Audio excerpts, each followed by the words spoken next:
ان کے سامنے ہی پانی رکھا ہوا ہے، لیکن جنرل فیض صاحب کے سامنے پانی نہیں پڑا ہوا، اور جنرل صاحب کی حالت بڑی پتلی ہے اور چہرے کے اوپر ان کی، بلکہ کسی نے تو یہ کہہ دیا کہ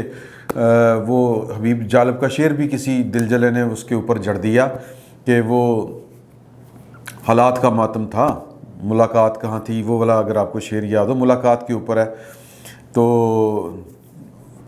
وہ چہروں سے جو کچھ یہاں تھا، اس طرح کر کے وہ میں تھوڑا سا بھول رہا ہوں اپنی حالت کے مطابق، لیکن وہ بھی یہ بھی جڑ دیا شعر۔ اور پھر یہ کہ بڑی بہت زیادہ باتیں، جو کمال کی بات ہوئی اور جو بہت زیادہ ہوئی وہ یہ تھا کہ اس دورے کے مقاصد کیا تھے۔ پہلی بات تو یہ کہی گئی کہ جی کہ جو آخری جو تھا جو قومی سلامتی کی میٹنگ تھی، اس میں جنرل فیض صاحب نے، اور یہ 6 اکتوبر کے بعد ہوئی، جو امریکی جو تھیں جو سیکرٹری خارجہ، نائب سیکرٹری خارجہ وینڈی شرمن ان کا نام ہے، وہ جس دن انہوں نے آنا تھا اس دن وہ ملاقات ہوئی تھی وزیر اعظم کی سربراہی میں، وہ اس کمیٹی کا اجلاس ہوا تھا، اس میں تو وہ سارا کچھ بتا دیا گیا تھا، بریفنگ کیا ہے کیا نہیں، قومی سلامتی کی داخلی صورتحال ہر چیز۔ تو اب اس ملاقات کی کیا ضرورت تھی، پہلی بات۔ اور پھر یہ بھی کہنے والوں نے کہا کہ جی کہ یہ تو جو ہے ISI براہ راست وزیر اعظم کے ماتحت ادارہ ہے اور یہ تو ان کو رپورٹ کرتا ہے، اس طرح کی بڑی نا وہ چہم گوئیاں باتیں ہوئیں۔ اور پھر جو اینڈ رزلٹ نکالا گیا اور جو بڑی شدت کے ساتھ بات جو ہے وہ اس وقت سوشل میڈیا کے اوپر گردش کر رہی ہے، وہ یہ تھی کہ اس ملاقات کا صرف اور صرف ایک مقصد تھا اس دورے کا، اور وہ یہ تھا کہ وہ بتانا تھا، کنوے کرنا تھا، ان لوگوں کو یہ بات باور کروانا تھی جو سمجھتے ہیں کہ جو ISI ہے وہ ایک سویلین ادارہ ہے۔ یہ سویلین ادارہ نہیں ہے، یہاں پر بھی جو کمانڈ ہے وہ چیف آف آرمی سٹاف کی ہے، اور انہی کی ریٹ یہاں پر بھی نافذ ہوتی ہے، اور جو ہے جہاں پر بھی کسی بھی ادارے کا سربراہ جو فوج سے ہوگا وہ رپورٹ کرے گا یا وہ ادارہ ماتحت ہوگا چیف آف آرمی سٹاف کے۔ اب اس طرح کی باتیں بھی کہنے والوں نے کہیں اور بے تحاشا کہیں۔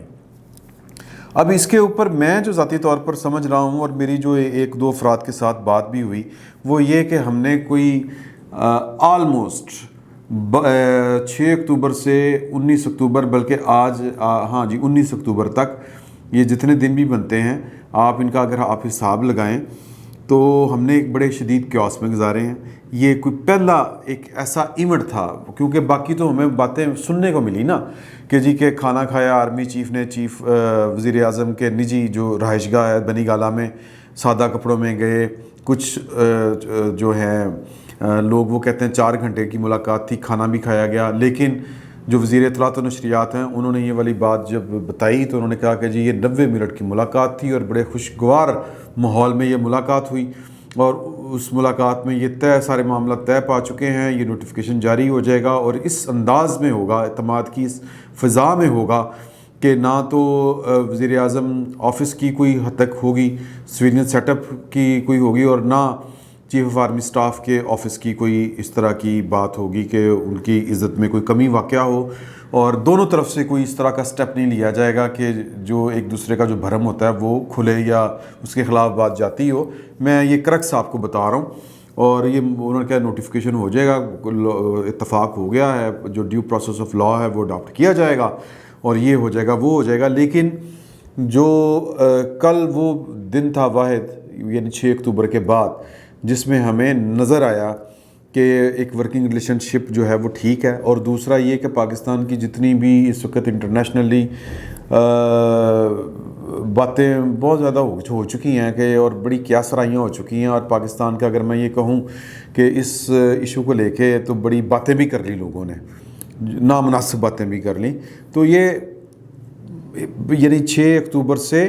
19 اکتوبر کے درمیان یہ کل پہلا واحد دن تھا جس میں ہمیں کچھ اچھے سائنس دیکھنے کو ملے کہ NCOC میں وہ بیٹھے، پھر آرمی چیف ادھر بھی آئے، اور اس کے اوپر ہم وقتی طور پر بھول جاتے ہیں کہ جی وہ مقصد کیا تھا، وہ اتھارٹی ثابت کرنی تھی، کیا نہیں تھا۔ ایک میرا خیال ہے کہ میسج گیا کہ یار کہ چیزیں نارملائزیشن کی طرف جا رہی ہیں یا نارمل ہیں، ہم نے کچھ زیادہ ہی باتیں، یعنی ہم نے سے مراد ہے کہ لوگوں نے بہت زیادہ باتیں بنا لی، کر لیں یا ہو گئی، تو اس کو ایک پازیٹیو اینگل میں دیکھنا چاہیے کل کو کیا ہوتا ہے کیا نہیں ہوتا. میرا خیال ہے کہ اچھے کی امید رکھنی چاہیے اور اچھے کی ہی امید ہونی چاہیے اور انشاءاللہ اچھا ہی ہوگا. لیکن جو بھی ہوگا وہ جب ہوگا تب دیکھی بھی جائے گی. فی الوقت ہمیں میرا خیال ہے کہ تھوڑا سا سکون نہیں کر لینا چاہیے کہ یار یہ 2 ملاقاتیں، 2 ایونٹس، 2 واقعات یہ پازیٹیو ہیں اور ان کی جو کانوٹیشن ہے وہ بجائے اس کے کہ ہم زبردستی کا کوئی سودا نکالنے کی کوشش کریں، کیوں نہ ان کے فیس آف اٹ پہ جائیں. جو کہا جا رہا ہے کہ یار کہ بڑا اچھا کام ہے اور یہ واقعی وہ بریفنگ لینے گئے تھے، وہ بریفنگ لے لی، وہ NCOC میں جانا ضروری تھا، وہ گئے، چیزیں نارمل ہیں اور کوئی فساد، کوئی اس طرح کا کوئی فتنہ پردازی، کوئی اس طرح کی کوئی چیز نہیں ہے، چیزیں پازیٹیو ہیں. تو میرا خیال ہے کہ اس کے اوپر بھی ہمیں تھوڑا سا یقین کر کے دیکھ لینا چاہیے. اور میرا ذاتی طور پر یہ خیال ہے کہ انہوں نے ٹھیک ہونا ہی ہے چیزوں نے. پولیٹیکلی آگے چل کر کیا ہوتے ہیں معاملات، کیا نہیں ہوتے، وہ ایک بات کی بات ہے. لیکن یہ جو ایشو ہے، یہ جو نوٹیفیکیشن کا ایشو ہے، جو ٹرانسفر پوسٹنگز کا ایشو ہے، اس نے ریزالو ہونا ہے. یہ بنانا ریپبلک نہیں ہے،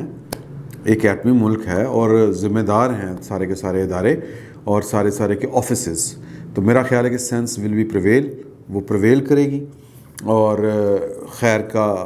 یعنی کہہ لیں کہ نتیجہ نکلے گا انشاءاللہ. فی الوقت اتنا ہی. بہت بہت شکریہ آپ کا.